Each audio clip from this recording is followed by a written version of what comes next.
پیارے آقا صلی اللہ تعالیٰ علیہ وسلم کا شب براءت میں صرف زندگی میں ایک بار قبرستان جانا ثابت ہے، تو پھر ہم ہر سال ہی شب برات کو قبرستان کیوں جاتے ہیں؟ اس حوالے سے رہنما ارشاد فرما دیں۔ اول تو یہ سوال کیا جائے گا کہ یہ کہاں سے معلوم ہوا کہ نبی پاک صلی اللہ تعالیٰ علیہ وآلہ وسلم زندگی میں ایک ہی مرتبہ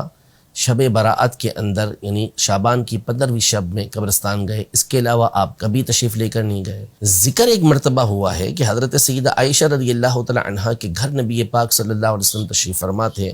اور رات میں جب ان کی آنکھ کھلی اور وہ نبی پاک صلی اللہ تعالیٰ علیہ وآلہ وسلم کو دیکھنے کے لیے نکلی تو نبی پاک صلی اللہ علیہ وسلم قبرستان کے اندر بقیع کے اندر تشریف فرما تھے۔ تو اس سے یہ تو لازم نہیں آتا کہ نبی پاک صلی اللہ علیہ وسلم اس کے علاوہ کسی شعبان کی کسی اور 15ویں رات کو آپ کبھی قبرستان کے اندر تشریف لے کر نہ گئے ہوں، ایسا تو کہیں نہیں ہے۔ اول تو اس کی دلیل ضروری ہے۔ دوسری بات یہ ہے کہ نبی پاک صلی اللہ تعالیٰ علیہ وآلہ وسلم نے قبروں کی زیارت کا حکم دیا، فرمایا کنت نہیتکم عن زیارت القبور فزوروها،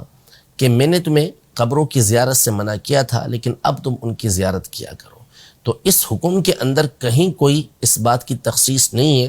کہ آپ 15 شعبان کو قبروں کی زیارت کے لیے نہ جائیں، بلکہ جیسے اور دنوں میں جانے کی اجازت ہے اسی طرح 15 شعبان کو جانے کی اجازت ہے، اور مسلمانوں کا اس کے اوپر عمل بھی ہے۔ نمبر 3 یہ کہ نبی پاک صلی اللہ تعالیٰ علیہ وآلہ وسلم سے اگر اس بات کو ہم کہتے ہیں کہ ٹھیک ہے اگر ایک مرتبہ بھی جانا ثابت ہے تو جواز بھی ثابت ہو گیا۔ دوسرا، نبی پاک صلی اللہ تعالیٰ علیہ وآلہ وسلم نے جانے کی جو وجہ بیان کی وہ اس رات میں اللہ پاک کی طرف سے ہونے والی جو انعامات کی بارش ہے، اس کے اندر جو مغفرت ہوتی ہے اسے بیان کیا۔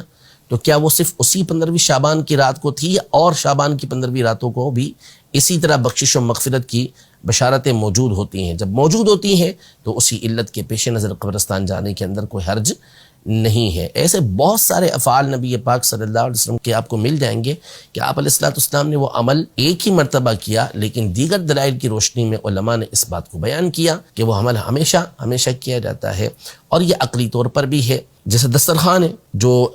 عیسائیوں کے اوپر عیسیٰ علیہ السلام کے ماننے والوں پر نازل ہوا، ایک ہی مرتبہ یہ دسترخوان نازل ہوا، لیکن حضرت عیسیٰ علیہ السلام نے فرمایا کہ تکون لنا عید الاولین و آخرین، کہ یہ ہمارے اول پہلے والوں کے لیے اور بعد میں آنے والوں کے لیے سب کے لیے عید ہو جائے، جو موجود ہیں ان کے لیے بھی عید، آنے والوں کے لیے بھی عید۔ تو ہوا تو ایک ہی مرتبہ، لیکن ہمیشہ کے لیے اس کے لیے جشن منانے کے لیے، اس کو عید بنانے کے لیے حضرت عیسیٰ علیہ السلام ارشاد فرما رہے ہیں۔ اور یوں ہی ہر معاملے کے اندر ہوتا ہے کہ آزادی ایک ہی مرتبہ ملی وطن کی، لیکن ہمیشہ اس تاریخ کو جشن منایا جاتا ہے، خوشی منائی جاتی ہے۔ تو عمل ایک ہی مرتبہ ہوا ہو لیکن اس کے اندر استمرار یہ بعد والوں کے لیے ہو سکتا ہے، اس میں کسی طرح کا کوئی